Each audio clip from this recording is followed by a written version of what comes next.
Il retranche tout sarment qui ne porte point de fruit en moi, et il émonde celui qui porte du fruit, afin qu'il porte encore plus de fruits. Je suis le cep, et vous en êtes les sarments. Celui qui demeure en moi, et en qui je demeure, porte beaucoup de fruits, car hors de moi, vous ne pouvez rien faire. Jean 15, 2, 5. Pas de fruits, du fruit, plus de fruits, et beaucoup de fruits. Ce verset ne montre-t-il pas la possibilité pour chaque croyant de ressembler à Jésus? Il nous enseigne aussi que Dieu s'attend à nous voir progresser. Les expressions correspondent à certaines catégories de chrétiens. Dans laquelle êtes-vous? Seuls les chrétiens qui portent beaucoup de fruits glorifient le Père. Ainsi, si vous portez beaucoup de fruits, c'est ainsi que mon Père sera glorifié et que vous serez mes disciples. Jean 15, 8. Quel fruit Dieu attend-il de nous?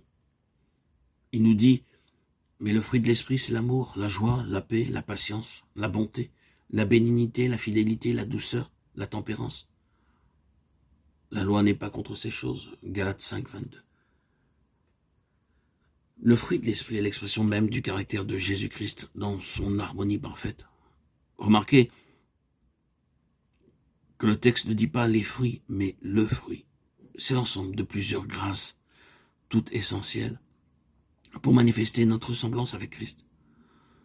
On peut voir des chrétiens joyeux qui manquent totalement de patience. D'autres sont très patients dans la souffrance, mais ils ont toujours le visage triste. Certains chrétiens ont beaucoup de foi, mais très peu d'amabilité. Ils ont davantage du tonnerre de Sinaï que de l'amour du calvaire. Ils défendent la doctrine avec plus de succès qu'ils ne la mettent en pratique. Certaines personnes sont la bonté même, mais leur caractère soucieux fait qu'on ne recherche guère leur compagnie. Elles ont la bonté, mais pas la paix. Le chrétien doit avoir toutes les grâces. Elle lui donne une personnalité attrayante dans laquelle le monde reconnaît Christ. En vérité, je vous le dis, celui qui croit en moi fera aussi les œuvres que je fais, et il en fera de plus grandes, parce que je m'en vais au Père. Jean 14, 12. Jésus dit ces paroles à des hommes sans grande instruction. L'un d'eux était un vieux pêcheur, au teint basané, la peau tannée par les intempéries. Il ne serait guère à son aise dans certaines facultés de théologie, dont il n'aurait du reste probablement pas réussi à passer l'examen d'entrée. Mais il était de ceux à qui la promesse fut faite en un jour. En un jour, elle s'accomplit. Par un seul sermon, il gagna 3000 âmes au Seigneur Jésus. En quoi consistait donc la puissance de Pierre? Était-elle due à un charme personnel, à une bonne éducation, à une volonté de faire? Non, non. Bien qu'il eût beaucoup de qualités chez ce vieux pêcheur impulsif et plein de zèle, aucune d'elles ne pouvait faire prévoir un tel accomplissement de la promesse du Seigneur. Dieu nous indique clairement le secret de la puissance de Pierre.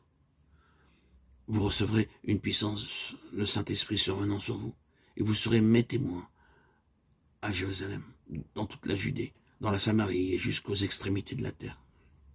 Acte 1:8.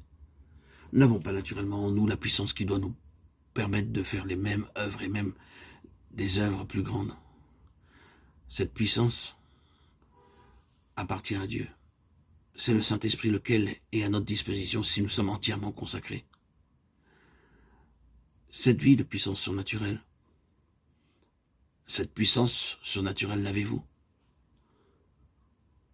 En avez-vous vu les manifestations dans votre vie, dans votre témoignage?